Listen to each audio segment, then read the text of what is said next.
Assalamualaikum warahmatullahi wabarakatuh.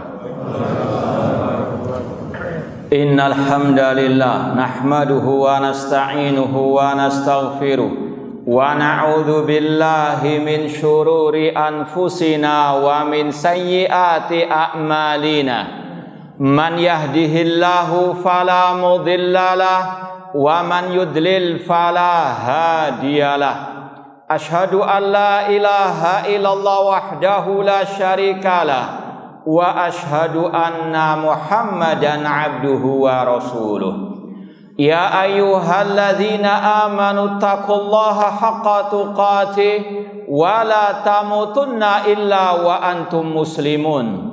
Ya ayyuhan nasu taqu rabbakumul ladzi khalaqakum min nafsin wahidah wa khalaqa minha zawjaha wa batha minhuma rijalan katsiran wa nisaa wattaqullaha alladzi tasaaluna bihi wal arham innallaha kana 'alaikum raqiba.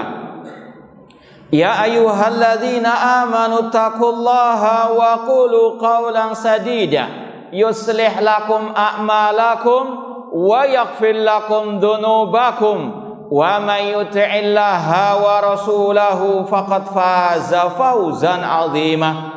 Amma ba'd, fa inna asdaqal hadits kitabullah wa khairal hadi Muhammadin sallallahu alaihi wasallam wa syarrul umuri muhdatsatuha wa kullu muhdatsatin bid'ah wa kulla bid'atin dhalalah wa kulla dhalalatin finnar.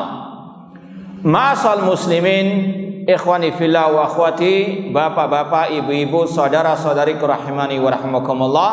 Alhamdulillah, segala puji bagi Allah Subhanahu wa taala yang mempertemukan kita kembali dalam kajian kitab atau risalah Tafsir wa bayan li a'dham suratin fil Quran atau tafsir surat Al-Fatihah oleh Fadilatul Syekh Muhammad bin Jami Zainu rahimallahu taala. Semoga Allah Subhanahu wa taala menjadikan langkah kita ke depan ini ikhlas karenanya, dan semoga Allah menambahkan kepada kita ilmu yang bermanfaat dan al-amal as-saleh. Kita masih dalam pembahasan hadis ketiga yang berkaitan dengan keutamaan surat Al-Fatihah. Ringkasnya, dalam Sahih Muslim, kata malaikat bahwasanya absyir binuraini qad utitahuma lam yu'tahuma nabiyyun qablaka. Ada malaikat yang berkata kepada Rasul, bergembiralah engkau wahai Nabi Muhammad dengan dua cahaya yang telah diberikan kepadamu yang tidak diberikan kepada nabi-nabi sebelummu. Apa dua cahaya tersebut? Fatihatul Kitab wa khawatim suratil Baqarah. Surat Al-Fatihah dan dua ayat penutup surat Al-Baqarah. Itu inti pembahasan kita. Dan sudah kita bahas min fawaidil hadis, faedah-faedah dari hadis tersebut. Yang terakhir, pembahasan kita minggu yang lalu berkaitan dengan tafsir ringkas surat Al-Baqarah ayat 285 sampai 286. Itu yang kita sedang bahas dan akan kita selesaikan insyaallah pada malam hari ini.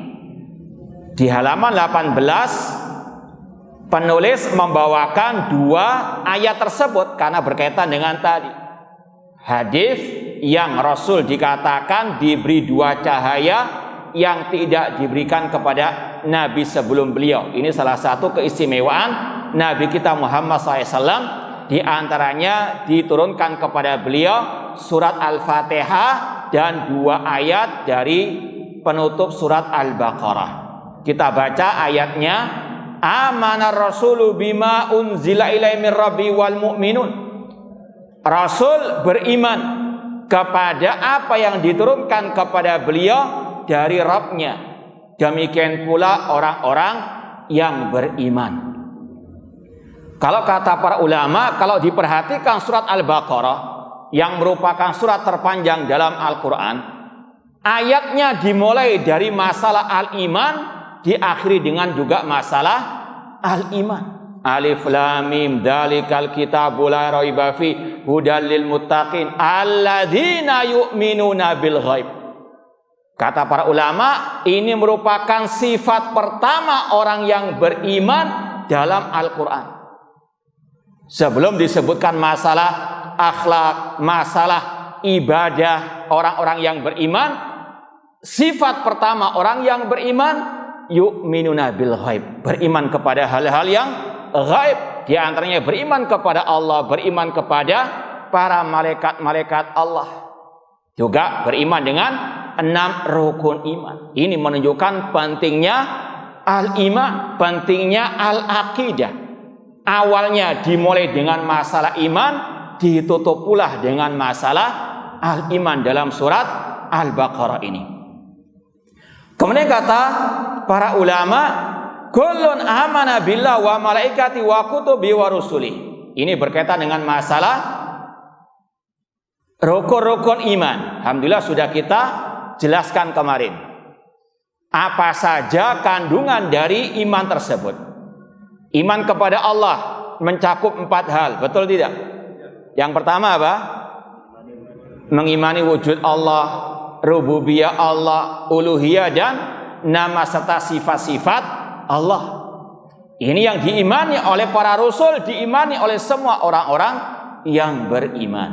Iman kepada para malaikat juga mencakup 4 hal. Yang pertama, mengimani wujudnya malaikat. Yang kedua, nama-nama malaikat secara global maupun terperinci. Yang ketiga, sifat malaikat. Yang keempat, mengimani tugas-tugas para malaikat secara global maupun terperinci.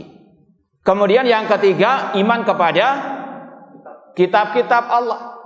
Mencakup 4 hal juga. Yang pertama, mengimani kitab-kitab tersebut diturunkan dari sisi Allah Subhanahu wa taala. Yang kedua, mengimani nama-nama kitab-kitab tersebut secara global maupun terperinci.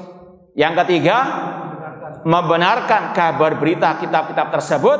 Dan yang keempat, mengamalkan syariat. Tentunya syariat siapa? Al-Quranul Karim.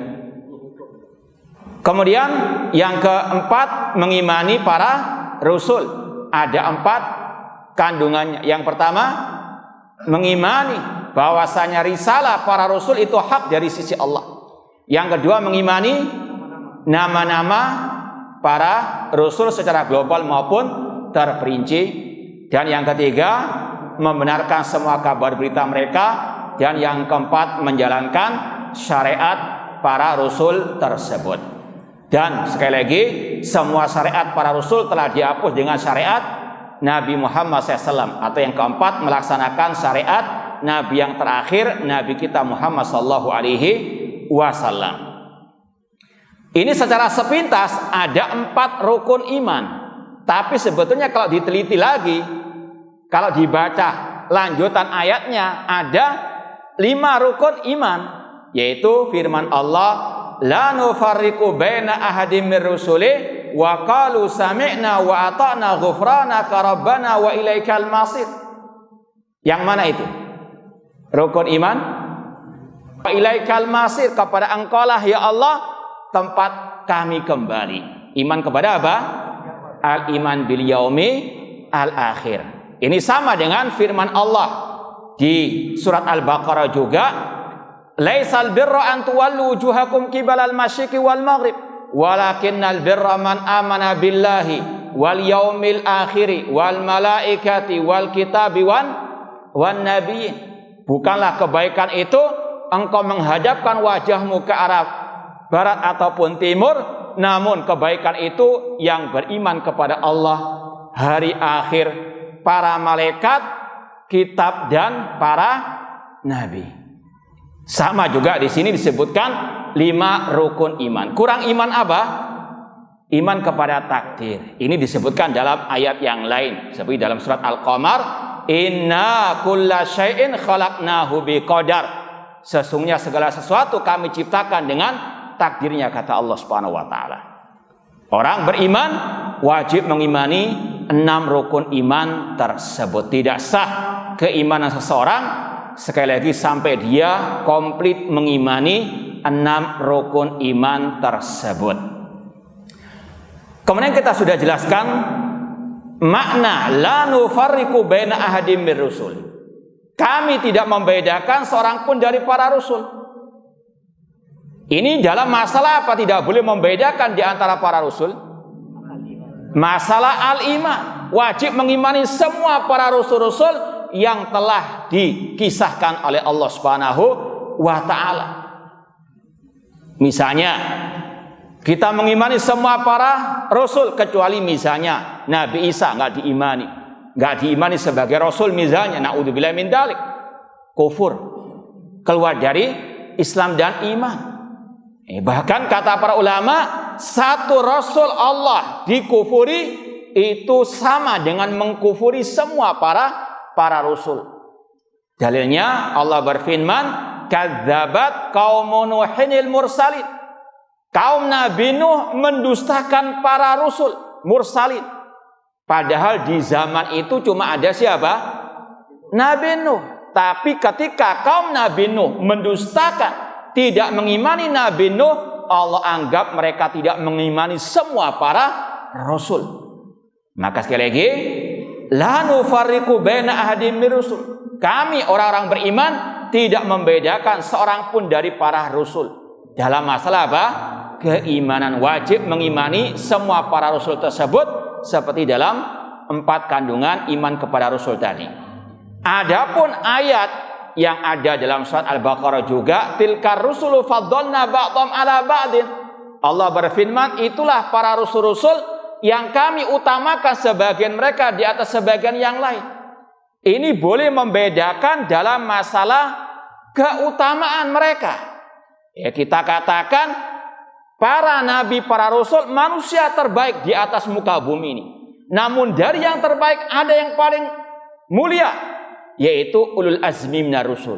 Di antaranya Nabi Ibrahim, Nabi Musa, Nabi Isa, dan secara mutlak nabi rasul yang terbaik, yang termulia siapa? Nabi kita Muhammad sallallahu alaihi wasallam. Kalau mengutamakan seperti ini boleh, membedakan dalam keutamaan boleh, sesuai dengan dalilnya dan tanpa meremehkan, merendahkan nabi yang tidak utama dibandingkan yang utama tadi. Jadi sekali lagi, tidak boleh membedakan antara para rasul dalam masalah keimanan, tapi boleh membedakan di antara mereka dalam masalah apa? Keutamaan mereka. Kemudian kata Allah, wa qalu sami'na wa ata'na.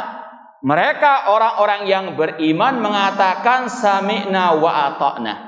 Kami mendengar dan kami mentaati. Kata sebagian ulama tafsir, ayat ini ada kaitannya dengan ayat sebelumnya. Lillahi ma fis samawati wa ma fil ard wa in tubdu ma fi anfusikum aw tukhfu yuhasibukum bihillah. Milik Allah lah apa yang di langit dan apa yang di bumi. Jika kalian menampakkan yang ada dalam diri kalian atau menyembunyikan apa yang ada dalam diri kalian, Allah akan menghisapnya. Ketika turunnya ayat ini, sebagian sahabat mendatangi Rasul. Mereka mengatakan, berat bagi kami turunnya ayat ini. Karena apa? Semua yang ada dalam jiwa kita, dalam dada kita, itu semuanya akan dihisap oleh Allah Subhanahu wa taala, akan ada perhitungannya di hari kiamat. Maka kata Rasul, apakah kalian ingin seperti orang Yahudi yang mengatakan sami'na wa asaina, kami mendengar dan kami memaksiati? Maka para sahabat pun langsung mengatakan sami'na wa ata'na, kami mendengar dan kami mentaati. Dan memang inilah ciri orang-orang yang beriman. Tidak sepantasnya orang mukmin dan mukminah apabila ada hukum Allah dan Rasulnya untuk mereka memiliki pilihan yang lainnya. Dalam ayat yang lain Allah mengatakan, Innama qaulal mu'minin idza du'u ila Allahi wa rasulih yahkuma bainahum an yaqulu sami'na wa ata'na. Sesungguhnya ucapan orang yang beriman apabila diseru kepada syariat Allah, kepada hukum Allah, kepada hukum Rasul, mereka hanya mengatakan sami'na wa ata'na. Kami mendengar dan kami mentaati. Ini sifat orang beriman. Masalah hukum syariat sami'na wa ata'na. Kami mendengar, kami mentaati. Adapun dalam masalah kabar berita sami'na wa sadaqna. Kami mendengar dan kami membenarkan. Dan ini yang juga dipraktikkan oleh para sahabat Rasulullah SAW. Contoh ketika turunnya ayat haramnya khamr, mereka lagi asik minum khamr pada waktu itu sebelum turunnya haramnya khamr. Kemudian tiba-tiba datang seseorang memberitahukan telah turun ayat dalam surat Al-Maidah, innamal khamru wal maisir wal ansab wal azlam rijzum min amali syaitan fajtanibu. Sesungguhnya khamr, innamal khamru wal maisir, perjudian, kemudian mengundi nasib, itu adalah rijz, perbuatan keji, perbuatan yang jelek, fajtanibu, dan itu termasuk perbuatan setan, maka jauhilah. Langsung mereka apa? Menuangkan bejana khamar mereka sampai dikatakan Madinah banjir minuman keras. Kenapa? Mereka langsung sami'na wa ata'na. Kami dengar, kami taati. Langsung mereka buang khamar, minuman keras tersebut. Ini para sahabat Rasulullah SAW qalu sami'na wa ata'na. Dan ini juga sekali lagi kewajiban kita. Sekali lagi dalam setiap perintah Allah, perintah Rasul, sami'na wa ata'na. Tidak boleh ngeyel, tidak boleh membantah, tidak boleh menentang hanya karena hawa nafsu, karena mungkin kebiasaan orang-orang sekitar kita, atau karena logika kita yang tidak bisa menerimanya. Na'udzubillahi min dzalik. Kemudian kata Allah, ghufranaka, wahai Rabb kami, ampunilah kami. Yang pertama, bagaimanapun kita sami'na wa ata'na, bagaimanapun banyaknya ibadah kita, masih banyak kekurangan. Contoh, Rasul mengajarkan kita selesai sholat membaca zikir apa pertama kali? Istighfar. Sebagaimana kata Thauban, sahabat Rasulullah SAW mengatakan, karena Rasulullah SAW idza insarafa min salati istaghfara thalatha. Dahulu Rasul selesai salat fardu, beliau istighfar 3 kali. Astagfirullah, astagfirullah, astagfirullah. Kenapa kok istighfar selesai salat? Pada secara umum, ya, secara sepintas istighfar itu selesai orang berbuat apa? Maksiat. Tapi selesai ibadah kok istighfar? Kata para ulama, di antara hikmahnya untuk memerangi perasaan ujub. Jangan sampai kita mengatakan saya sudah sholat pasti saya masuk surga, saya sudah sholat pasti diterima sholat saya, pasti mendapatkan banyak pahala di surga. Tidak. Karena tidak ada yang bisa menjamin amal kita diterima oleh Allah Subhanahu wa taala. Kita hanya bisa berusaha ikhlas dan ittiba. Hasilnya hanya Allah yang Maha tahu. Makanya untuk memerangi perasaan ujub tersebut dianjurkan istighfar. Harus kita yakini masih banyak kekurangan dalam sholat kita. Mungkin dari sisi keikhlasan, mungkin dari sisi ittiba. Karena mungkin masih banyak dari kita yang belum paham bagaimana tata cara sholat ala Rasulullah SAW. Atau sudah tahu namun kurang pas menjalankannya. Maka apa? Perlu istighfar. Di sini juga demikian. Meskipun kita sudah sami'na wa ata'na, perlu kita apa? Memohon ampun kepada Allah atas kekurangan dalam ibadah kita. Jangankan kita, Nabi Ibrahim alaihissalam selesai membangun Ka'bah, beliau tetap berdoa, Rabbana taqabbal minna. Ya Rabb kami, terimalah ibadah kami. Ini Nabi Allah, Khalilullah, kekasih Allah. Masih minta apa? Agar diterima ibadahnya. Apalagi kita. Ini sekali lagi ghufranaka. Ghufranaka rabbana wa ilaikal masir. Kepada Engkau lah ya Allah tempat kami kembali. Ini yang sudah kita sampaikan, yaitu di antara kewajiban mengimani rukun iman, yaitu iman kepada hari akhir. Ringkasnya, apa makna iman kepada hari akhir? Yaitu mengimani semua kejadian setelah kematian yang telah dicantumkan dalam Al-Quran dan hadis yang sahih. Itu makna iman kepada hari akhir, mengimani semua kejadian setelah kematian yang telah dicantumkan dalam Al-Quran dan hadis yang sahih. Apa saja kejadian-kejadian tersebut setelah kematian? Setelah orang mati harus melewati namanya alam barzakh, alam pemisah antara alam dunia dengan alam akhirat. Di situ ada fitnah kubur, pertanyaan malaikat mungkar wan nakir, marrabbuka wa man nabiyuka wa ma dinuka. Siapa rohmu, siapa nabimu, dan apa agamamu? Semoga Allah Subhanahu wa taala mengokohkan lisan kita untuk bisa menjawab malaikat mungkar wan nakir dengan baik dan benar. Kemudian kalau orang itu bisa menjawab pertanyaan mungkar wan nakir, dia akan mendapatkan nikmat kubur. Semoga Allah menganugerahkan kepada kita nikmat kubur. Kalau tidak bisa mendapatkan adab kubur, siksa kubur, semoga Allah menjauhkan kita dari adab kubur. Adab kubur hak. Setelah itu akan ada tiupan sangkakala yang menghancurkan dunia ini. Kemudian setelah itu tiupan sangkakala yang kedua, dibangkitkannya manusia dari alam kubur. Ini mulai masuk ke alam akhirat. Wa nufikha fis suri fa sa'iqa man fis samawati wa man fil ardi illa man sya'allah tsumma nufikha fi ukhra fa idahum qiyamu yanzur.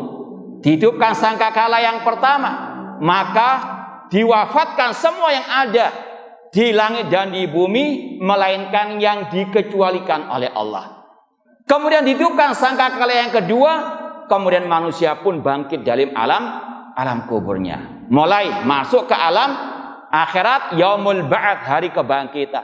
Kemudian setelah dibangkitkan, manusia dikumpulkan di padang mahsyar. Yuhsyarun nasu hufatan uratan ghullan.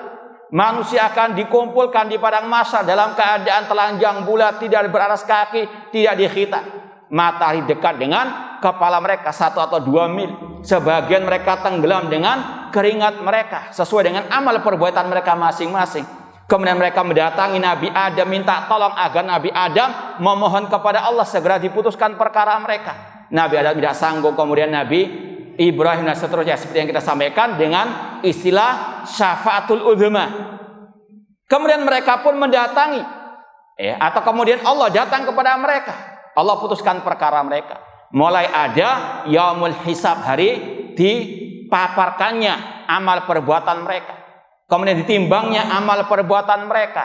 Kemudian ada waktu melewati asra jembatan. Kemudian baru ada surga dan neraka. Ini ringkasnya kejadian-kejadian hari kiamat.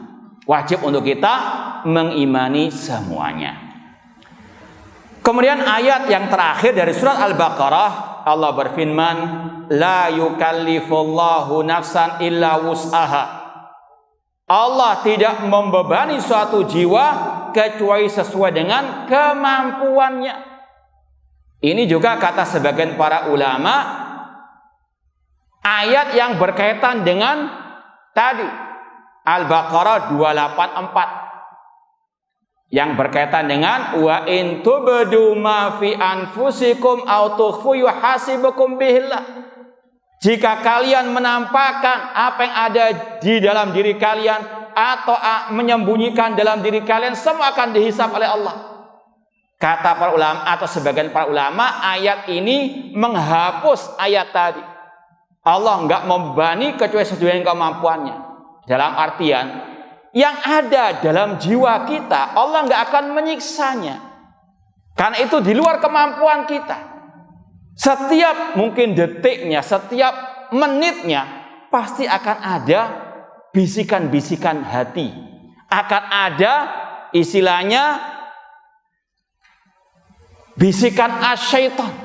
Jangankan kita, para sahabat Rasulullah SAW, Kata para sahabat atau kata Rasulullah SAW, setan nanti akan datang kepada salah seorang di antara kalian membisikkan, siapa yang menciptakan kalian? Kalau sudah dijawab Allah yang menciptakan kita, setan membisikkan lagi, siapa yang menciptakan Allah? Na'udzubillah min dzalik. Kata Rasul pada waktu itu langsung apa? Isti'adzah, minta perlindungan kepada Allah. Artinya banyak bisikan-bisikan jelek dalam jiwa kita. Kalau semuanya dihisab, semuanya akan ada perhitungannya dari Allah, habis kita. Betul tidak? Ya. Ini masalah akidah, banyak bisikan-bisikan setan. Belum lagi bisikan-bisikan maksiat, syahwat, syubhat. Kalau semuanya ditimbang pada hari kiamat, habis kita. Na'udzubillahi min dzalik.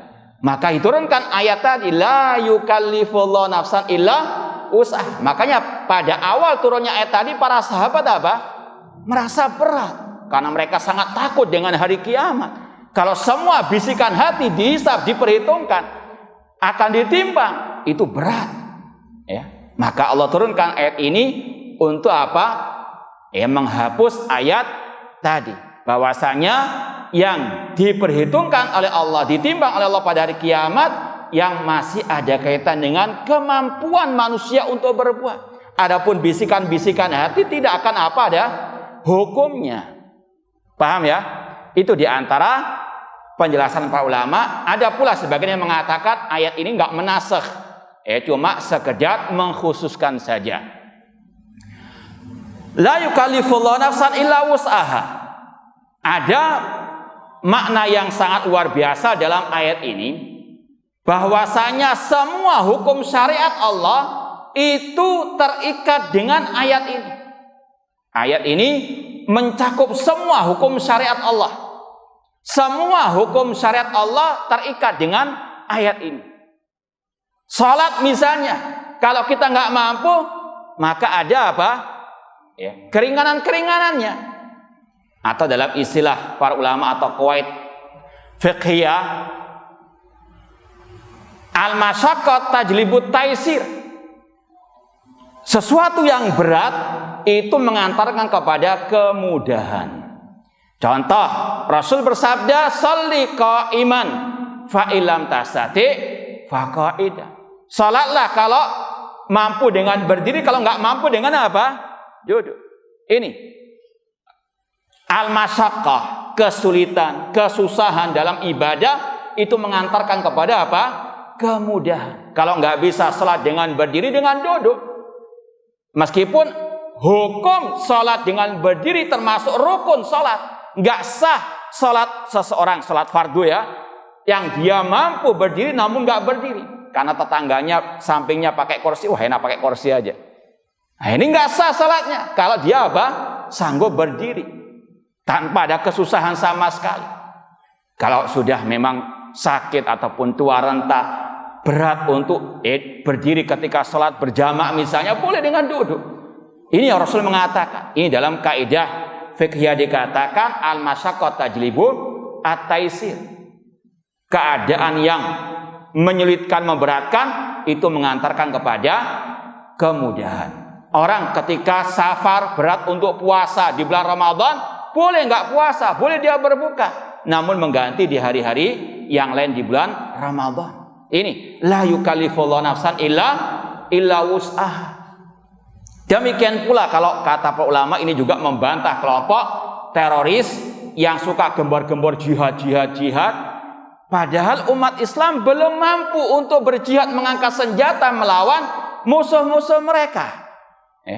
Jangankan alat-alat militer yang canggih, jarum saja mereka masih mengimpor dari orang-orang kafir ataupun dari musuh-musuh mereka. Bagaimana mau mengalahkan, berjihad melawan musuh-musuh mereka? Kalau sudah nggak mampu, gugur kewajiban jihad. Jangan teriak-teriak jihad sedangkan apa tidak mampu. Rasul ketika di kota Mekah, sahabat menginginkan untuk jihad. Namun ketika Rasul melihat sikon belum memungkinkan, hijrah. Ini sekali lagi fikih ayat ini sangat luar biasa. Semua ibadah terikat dengan apa? Kemampuan. Kalau nggak mampu sudah gugur kewajiban. Entah gugur sama sekali atau ada keringanan. Contoh ya, sekarang kan antrian haji kan luar biasa. Berapa tahun sekarang kalau di Surabaya? Mungkin sudah puluhan tahun ya. Mungkin orang waktu mendaftar ya masih mungkin muda, tapi kok lama-lama tambah panjang antrinya, apalagi dengan adanya pandemi seperti ini ya. Semoga yang belum berhaji segera Allah berangkatkan haji ya. Seandainya dia sudah daftar namun qadarullah terus ya istilahnya mundur terus tahunnya, maka yakini kalau memang sudah daftar dan dia sudah niat berhaji, namun misalnya qadarullah dia di tengah perjalanan meninggal dunia sebelum dipanggil berangkat haji, ya sudah gugur kewajiban. Apalagi dia sudah mendaftar, insya Allah dapat pahala niat. Jangan sampai gara-gara nunggu antrian haji stres. Wah, kapan saya dipanggil Pak Haji ya? Ini bahaya, niatnya tidak ikhlas dalam menunaikan ibadah hajinya. Sekali lagi, kalau memang sudah nggak mampu, sudah gugur kewajiban. Jangan dipaksa-paksa. Ya, la yukallifullahu nafsan illa usaha. Kemudian laha ma kasabat wa 'alaiha maktasabat. Setiap jiwa mendapatkan pahala atas apa yang dia usahakan dan mendapatkan dosa atas apa yang dia perbuat. Ya, meskipun dari penjelasan para ulama juga, seseorang ketika niat berbuat baik meskipun belum berbuat dapat pahala. Innamal a'malu bin niat ya. Seseorang yang sudah punya niat kebaikan, dia diberikan satu ganjaran kebaikan, bahkan dilipat gandakan menjadi 10 kebaikan kalau dia mengamalkannya. Beda dengan perbuatan jelek. Kalau dia niat berbuat jelek namun dia tinggalkan karena Allah, dapat pahala ya. Kalau sekedar niat dan dia tidak amalkan, itu tidak berdosa. Kemudian kata Allah, Rabbana la tu'akhidna in nasina au akhtana. Wahai Rabb kami, jangan engkau siksa kami karena kelupaan kami atau karena kekhilafan kami. Ini juga pembahasan masalah fikihnya panjang. Yang pertama ada hadis Rasulullah SAW mengatakan, Innallaha wada'an ummati an-nisyan wal khata' wa mastukrihu alaihi. Allah mengangkat dosa dari umatku kalau kelupaan, kalau keliru atau khilaf, kalau dipaksa. Ya, contoh, kalau orang itu pada waktu puasa Ramadan lupa siang hari makan dan minum misalnya. Apalagi di awal-awal mungkin Ramadan karena kebiasaan siang makan dan seterusnya, lupa. Maka tidak berdosa. Diangkat pena, diangkat dosa dari orang yang lupa tersebut. Demikian pula yang keliru. Keliru diantaranya misalnya masalah puasa juga. Mungkin selesai asar dia mungkin kecapean, istirahat sebentar, bangun-bangun tiba-tiba kok gelap sekali. Dikira sudah sudah tenggelam matahari. Langsung minum, nggak sadar dia, keliru. Ternyata ketika dibuka masih ada ternyata dia belum menyalakan lampu kamarnya. Misalnya keliru, namanya orang keliru, ya kan? Atau mungkin bangun gara-gara mendengarkan azan, nggak taunya azan HP, bukan azan waktu maghrib. Keliru, namanya keliru. Maka nggak berdosa, teruskan puasanya, ya. Atau yang dipaksa, ini jangankan masalah fikih, masalah akidah misalnya, dipaksa menyembah selain Allah, kalau enggak ditembak, dibunuh, maka boleh untuk mengikuti paksaan tersebut, namun hati tetap beriman kepada Allah. Sebagaimana firman Allah, illa man ukriha wa qalbu mutmainnun bil iman, kecuali yang dipaksa sedangkan hatinya tenang dengan keimanan. Jadi itu 3 hal yang diangkat dosa dari orang-orang yang lupa, keliru, ataupun dipaksa. Kemudian kata para ulama juga dalam pembahasan fikih, perlu dibedakan antara lupa melaksanakan perintah dengan lupa meninggalkan larangan. Ya. Meskipun persamaannya sama-sama tidak berdosa secara asal, tapi ada bedanya. Kalau lupa melaksanakan perintah, wajib diulang perintah itu, perbuatan itu. Tapi kalau lupa meninggalkan larangan, maka tidak perlu mengulang. Kita kasih contoh dalam masalah hubungan ya salat dengan bersuci atau wudhu. Secara asal orang ketika mau salat diperintahkan untuk apa? Berwudhu. Bahkan Rasul mengatakan la salata liman la wudhu'alah. Tidak sah salat yang tidak apa? Berwudhu. Sudah salat maghrib misalnya tadi, lupa kalau dia apa? Belum berwudhu karena tergesa-gesa tadi, lupa misalnya, maka harus dia ulangi salat maghribnya tadi. Paham? Itu karena dia lupa melaksanakan perintah-perintah apa? Berwudhu. Paham ya?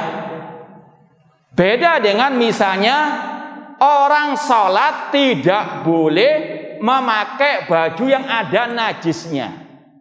Paham? Ini larangan. Paham? Tapi kalau dia lupa, misalnya ya tadi sore gendong anaknya yang agak besar, kemudian apa? Kena kencingnya, lupa ganti karena tergesa-gesa. Baru sadar, iya, ini kena najis tadi. Baru diingatkan kajian ini misalnya. Maka tidak perlu mengulang sholatnya tersebut. Sah sholatnya. Dia harus ganti apa? Pakaian yang najis tadi. Sebagaimana kisah Rasul ketika sholat bersama sahabat. Jibril datang atau malaikat datang membisikkan, memberikan wahyu kepada Rasul di sepatu atau terompanya Rasul ada najisnya. Rasul langsung apa? Copot. Tapi Rasul nggak mengulang sholatnya. Ini bedakan antara apa? Lupa melaksanakan perintah dengan lupa meninggalkan larangan. Kalau lupa melaksanakan perintah wajib diulang. Kalau lupa meninggalkan larangan tidak perlu contoh yang lain kata para ulama. Orang sholat diperintahkan tumakninah. Tumakninah itu istilahnya tenang ketika ruku, ketika sujud sebagaimana kata Rasul. Kemudian sujudlah dalam keadaan tumakninah. Tumakninah itu istilahnya seperti orang ruku Allahu Akbar, sampai tenang semua ruas-ruas tubuhnya, enggak cepet-cepetan kejar setoran ataupun seperti ayam mematok jagung, kejar setoran. Kata Rasul, sumarka watat ma'ina rokiyah, rukuklah dan tumakninalah. Ini perintah. Bisa jadi orang itu lupa, namanya orang, enggak biasanya dia cepet-cepetan, enggak konsen, tiba-tiba misalnya baru Allah Akbar rukuk langsung dia bangkit untuk i'tidal. Lupa dia. Lupa untuk apa? Tumakninah. Maka apa kewajibannya setelah dia sadar? Melanjutkan atau apa tadi kaidahnya? Kalau lupa melaksanakan perintah wajib untuk apa? Diulang. Dalilnya dalam Sahih Bukhari. Ada seseorang datang ke masjid salat tahiyatul masjid. Orang itu selesai salat mendatangi Rasul. Kata Rasul, irji fa sholli fa innaka lam tusalli. Kembalilah engkau salat karena engkau belum salat. Padahal dia sudah salat apa? 2 rakaat. Rasul menganggap enggak sah. Orang itu salat lagi. Kata Rasul, kembali engkau salat karena engkau belum salat. Rasul anggap enggak sah salatnya. Kenapa? Tadi karena dia apa? Tidak melaksanakan perintah tumakninah dalam sholatnya. Sampai pada akhir dia mengatakan, ya Rasulullah, ini yang aku bisa. Alimni, ajari aku sholat yang benar. Orang ini keliru ketika apa? Sholat tadi. Tapi Rasul apa? Merintahkan dia mengulangi sholatnya. Paham? Keliru atau lupa melaksanakan perintah wajib diulang. Beda dengan lupa atau keliru ketika meninggalkan apa? Larangan. Contoh ada kisah sebagian sahabat, istilahnya keceplos ketika sholat dia ngomong. Sedangkan dilarang ngomong ketika apa? Sholat di luar bacaan sholat. Ada sebagian sahabat itu istilahnya gak sadar dia apa? Berbicara. Tapi Rasul tidak menyuruh untuk apa? Paham ya? Ini sekali lagi dua-duanya tidak berdosa. Cuma bedanya setelah itu apa? Kalau lupa atau keliru melaksanakan perintah wajib diulang perintah tersebut. Namun kalau lupa atau keliru meninggalkan larangan tidak wajib diulang. Contoh yang lain masalah puasa, kata para ulama. Orang yang mau berpuasa di awal Ramadan setelah ada sidang isbat, ya ditentukan misalnya besok puasa Ramadan, maka wajib untuk apa? Niat. Entah setiap malam atau 1 bulan penuh. Kalau orang itu misalnya ya lagi mungkin safar sebagainya, sibuk dengan bisnisnya, sudah ya ditentukan besok puasa, dia lupa nggak niat untuk puasa besok atau untuk 1 bulan penuh Ramadan. Karena kecapean atau mungkin dan sebagainya, bangun sudah apa? Adzan subuh. Ya, atau bahkan lebih dari itu. Wah, saya langsung niat puasa sekarang. Nggak sah, kata para ulama. Kenapa? Karena Rasul bersabda, "Malam yubaiti siyama minal lail fala siyamalah." Barang siapa yang tidak meniatkan puasa dalam hatinya untuk puasa wajib tersebut, maka tidak sah puasanya. Ini lupa atau keliru melaksanakan perintah tidak sah kalau dilakukan. Wajib dia apa? Hari itu nggak sah puasanya. Maka apa? Ya nanti waktu malam hari setelah itu wajib dia meniatkan puasa lagi. Paham? Beda dengan lupa ketika meninggalkan larangan. Orang puasa dilarang makan minum pada siang hari, betul tidak? Tapi ketika lupa, apakah disuruh mengulang? Tidak. Rasul mengatakan, man nasiya wa huwa shaimun fa akala aw syariba falyutimma siyamahu. Barang siapa yang lupa sedangkan dia berpuasa lalu makan dan minum, maka sempurnakanlah apa? Puasanya. Ini dari faedah. Sudah habis waktunya. Baik, ini yang mungkin bisa kita sampaikan pada kesempatan malam hari ini. Mudah-mudahan manfaat. Aqulu qouli hadza wa akhiru da'wana anil hamdulillahirabbil alamin. Wassalamualaikum warahmatullahi wabarakatuh.